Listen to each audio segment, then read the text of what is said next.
최근 넷플릭스의 애니메이션 K-팝 데몬 헌터스가 전 세계적인 신기록을 세워내었다는 소식이 전해졌습니다. 바로 그들의 작품이 공개된 지 겨우 석 달 만에 누적 시청 조회수 3억 회를 돌파하면서 넷플릭스 역사상 최초로 3억 뷰의 벽을 넘은 작품이 되고 만 것이었는데요. 불과 몇 년 전 오징어 게임 시즌 1이나 웬즈데이 같은 작품들이 각각 2억 뷰를 넘어서며 많은 이들을 놀라게 만들었지만 3억 뷰를 돌파한 사례는 지금까지 전례가 없던 일입니다. 많은 사람들은 이 같은 소식을 접하고는 영화부터 수록된 곡까지 다 깨질 수 없는 기록을 만들어내는구나. 레드 노티스는 코로나랑 겹쳐서 뷰가 많이 찍힌 건데 아무런 이슈 없이 3억 뷰가 넘어버린 거면 진짜 당분간 그 누구도 범접하지 못할 것이다. 어렸을 때 디즈니의 알라딘, 타잔 이런 거 하루 종일 틀어놨었는데 지금 크는 애들한테는 캐데언이 그런 추억이 될 것 같다. 라는 등 그야말로 놀랍다는 반응을 연신 보이고 있는 와중이죠. 특히 이들의 작품은 지난주에도 무려 2260만 회라는 어마어마한 수치를 기록하면서 주간 차트 최상위권을 유지해내었고 미국, 영국, 일본, 독일 등 주요 국가 18몇 곳에서도 정상의 자리를 지켜내었는데요. K-팝 걸그룹 멤버들을 주인공으로 한 이 애니메이션은 평소에는 K-팝 스타로 활동하다가 무대 밖에선 악령을 퇴치하는 히어로로 변신한다는 독특한 설정을 지니고 있었고 이와 더불어 K-팝과 애니메이션의 조합이라는 신박한 컨셉을 가지고 있어 바로 이러한 요소들이 전 세계 수많은 팬들의 관심을 단숨에 끌어올린 핵심이라고 많은 전문가들이 평가하고 있는 와중입니다.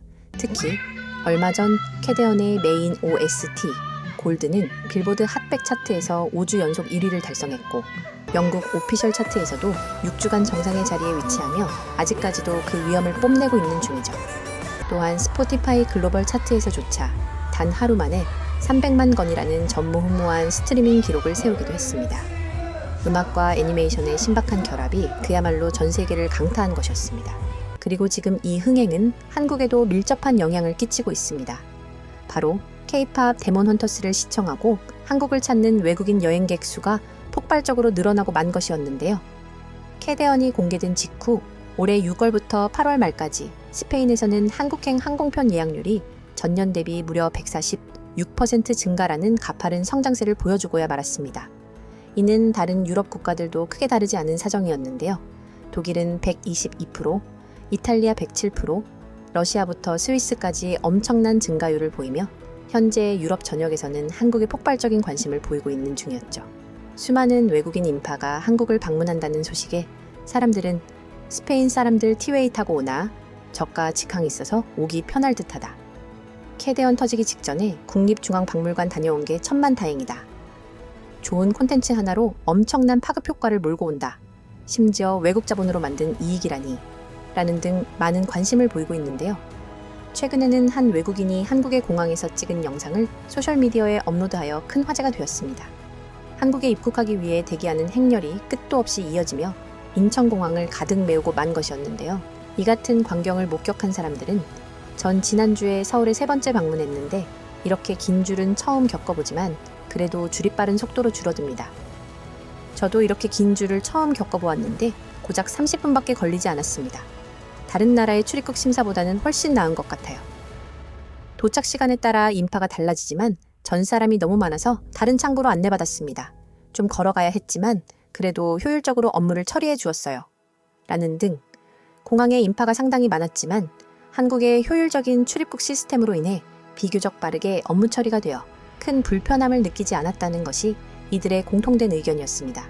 최근에는 유럽뿐만이 아니라 캐나다와 호주, 그리고 아시아 주요 국가들인 중국, 일본, 베트남 역시도 한국을 찾는 여행객 수가 급증하면서 현재 한국의 주요 명소에서는 외국인들의 인파가 눈에 띄게 증가했다는 것이 많은 사람들의 증언인데요. 특히 북촌 한옥마을, 국립중앙박물관, 경복궁 등은 해외 팬들의 성지순례 필수 코스로 여겨지며 그 예약 건수가 무려 150% 이상 증가했다고 하니 열기가 어느 정도인지 짐작할 수 있었는데요. 한국 전통의 김치, 담그기 체험이나 전통다도 프로그램처럼 한국 고유의 문화를 직접 체험할 수 있는 프로그램들 역시도 현재 많은 글로벌 여행객들에게 큰 호응을 얻고 있는 중이라 합니다. 한편 한국에서도 이러한 애니메이션을 만들어낼 수 있지 않았을까? 캐데언이 성공한 이유는 K-팝이 가장 큰 요소인데 왜 이를 한국이 직접 만들지 않고 외국 자본에 기대는 것일까? 라며 의문을 품던 사람들 역시 존재했었는데요. 하지만 캐대언을 유통한 넷플릭스가 존재하지 않았더라면 지금처럼 전 세계의 작품이 동시에 공개되고 폭발적인 반응을 얻기란 쉽지 않았을 것이라는 것이 많은 대중들의 의견입니다. 솔직히 애니랑 게임은 잘 만들고 못 만들고를 떠나서 여기저기서 간섭이 너무 심하다. 지금 같은 시점에서는 넷플릭스 같은 거대 제작사의 힘을 빌려 만드는 것이 훨씬 낫다.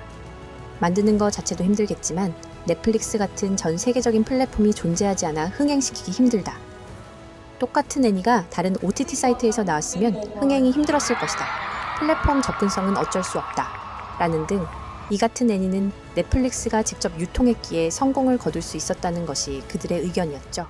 실제로 캐대언이 구상되기 시작한 것은 8년 전인데 당시 할리우드 영화계에서는 한국의 콘텐츠가 신박하다는 인식이 확산되며 여러 유사한 프로젝트가 우후죽순으로 등장했었는데요. 최근에 공개한 아마존 프라임의 버터플라이, 애플 TV의 K-팝드 등 K-팝을 소재로 한 OTT 작품들이 많이들 있었지만 이들 중 눈에 띄는 성과를 거둔 건 K-팝 데몬 헌터스 단 하나뿐이었고 제 아무리 K-팝을 소재로 할지언정 모든 작품이 성공하지는 않는다라는 걸 말해주고 있었습니다.